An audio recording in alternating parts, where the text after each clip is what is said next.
Assalamualaikum warahmatullahi wabarakatuh. Halo semuanya.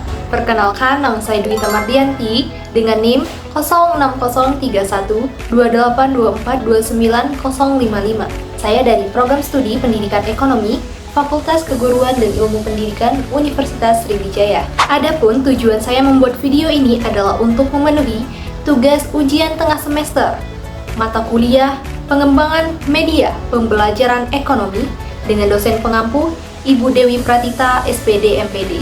Jadi, pada video kali ini saya akan menjelaskan mengenai ide pembuatan media pembelajaran sederhana yang dapat digunakan dalam pembelajaran di dalam kelas. Adapun media pembelajaran sederhana yang saya pilih adalah media pembelajaran sederhana dengan permainan ular tangga.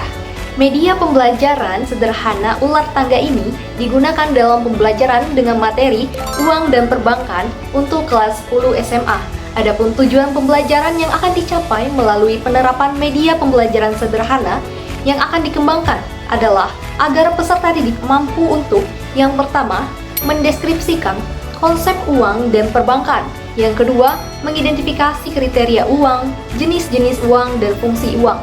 Lalu yang ketiga, mengidentifikasi macam-macam bank, lembaga keuangan bukan bank, dan peranan siswa dalam memanfaatkan bank dan lembaga keuangan lainnya. Adapun alat dan bahan yang digunakan untuk membuat media pembelajaran sederhana ini. Yang pertama itu ada handphone ataupun laptop, yang dimana ini digunakan untuk mendesain media ular tangganya.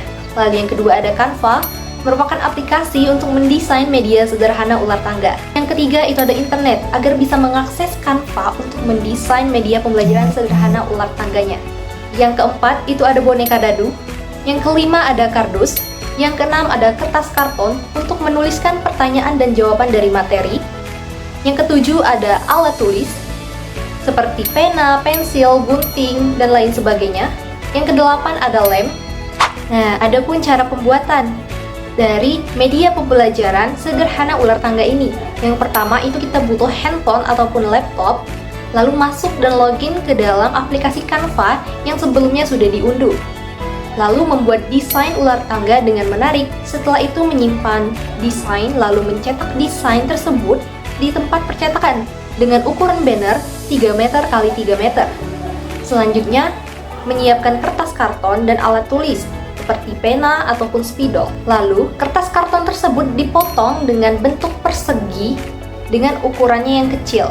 Kemudian, tulis pertanyaan dan jawaban dari materi uang dan perbankan. Dan juga, dibedakan warna karton untuk pertanyaan dan juga jawaban. Selanjutnya itu membuat kotak kecil dari kardus untuk wadah pertanyaan yang sudah ditulis tadi. Adapun cara kerja dari media pembelajaran sederhana ular tangga ini, yang pertama itu guru nantinya akan menjelaskan kembali sedikit tentang materi uang dan perbankan yang telah dijelaskan minggu lalu. Lalu peserta didik akan diminta untuk membawa catatan mereka agar bisa menjawab pertanyaan saat bermain nanti.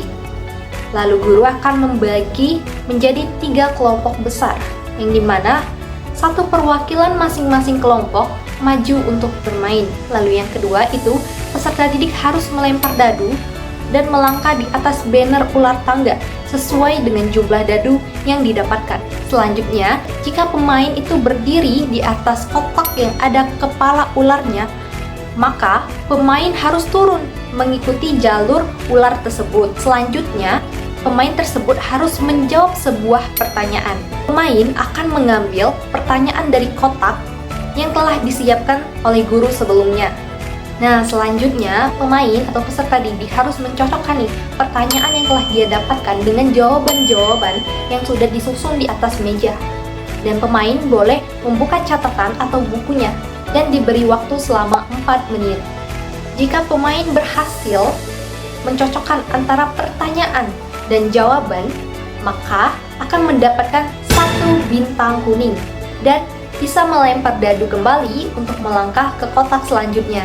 Tetapi, jika pemain tidak berhasil, maka harus diganti oleh pemain lain dari anggota kelompoknya dan akan mendapatkan bintang merah. Pemain juga boleh meminta bantuan dengan anggota kelompoknya, tetapi hanya diberi waktu selama 2 menit saja. Dan bagi kelompok yang berhasil sampai finish, maka akan mendapatkan reward. Dan juga bagi kelompok yang mendapatkan bintang merah paling sedikit juga akan mendapatkan reward. Namun, pemain yang lain juga akan mendapatkan reward atas kerja keras mereka menyelesaikan pembelajaran dengan permainan ular tangga tersebut. Nah, ketika pemain hampir mendekati finish nih, sekitar 1-10 langkah lagi menuju finish, jika pemain itu berhasil mencocokkan antara pertanyaan dan jawaban, maka bisa langsung melangkah ke kotak finish. Nah, adapun kelebihan dan kekurangan dari media pembelajaran sederhana ular tangga ini. Yang pertama itu ada kelebihannya.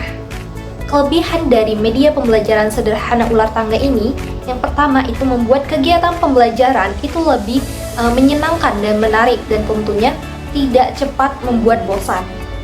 Lalu yang kedua itu memotivasi peserta didik untuk mencocokkan pertanyaan dan jawaban dengan tepat. Karena dengan begitu peserta didik akan mendapatkan reward. Lalu yang ketiga itu membuat siswa atau peserta didik berpikir secara kritis dan membuat siswa lebih aktif dalam pembelajaran. Adapun kekurangan dari media pembelajaran sederhana ular tangga ini, yang pertama itu membutuhkan tempat yang lebih luas dan durasi waktu yang sedikit panjang. Dan yang kedua itu adanya kesulitan yang dialami oleh peserta didik karena kurang paham terhadap pertanyaannya. Dan yang terakhir atau yang ketiga, itu guru harus menyiapkan media pembelajaran sederhana tersebut dengan matang dan kompleks. Itulah penjelasan dari saya terkait ide pembuatan media pembelajaran sederhana dengan permainan ular tangga. Semoga video ini dapat bermanfaat bagi kita semua, dan mohon maaf apabila masih ada kekurangan dan kesalahan. Saya mohon maaf. Saya akhiri. Wassalamualaikum warahmatullahi wabarakatuh. Media pembelajaran menciptakan pengalaman belajar yang lebih hidup dan menyenangkan. Terima kasih, sampai jumpa semuanya.